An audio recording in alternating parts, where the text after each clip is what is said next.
Paano ba magsimula? Sobrang mapaglaro ang tadhana. Gusto ko lang naman sana makalimot, pero bakit nahulog? Hindi ko ito sinasadya dahil sa buhay at sitwasyon mo. Nasa umpisa pa lang ay malinaw at klaro. Alam kong mali at bawal, kaya't ang aking balak makipaglaro lang para makapaglibang at makalimot lamang. Ngunit ang tadhana sadyang mapanlin lang. Nahulog ako sa patibong na ako mismo ang may kagagawan. Masayang usapan at kumustahan, mga biruan at asaran ng nakagawian, at naging parte na ng aking bawat araw na dumadaan. Hanggang sa nagbago na tila iniiwasan mo ko kung kailan nasanay na ako at di inaasahang nahulog na sa'yo. Masakit aminin, pero oo, mahal kita. Sa kabila ng lahat ng nalalaman ko sa'yo, niyakap ko ng buong iyong pagkatao.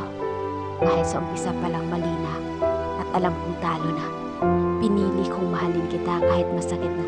Sa ngayon, magiging masaya na lang sa mga naipon na alaala. Naka-okit na sa aking puso bawat masasayang sandali na nakasama kita. Sa aking paghakbang, baon ko ang iyong mga ngiti at ang dasal na maging masaya ka palagi. Salamat sa alaala, salamat sa bawat sandali na kapiling ka. Pasensya na kung minahal kita. Masaya ako at walang pinagsisisihan pa.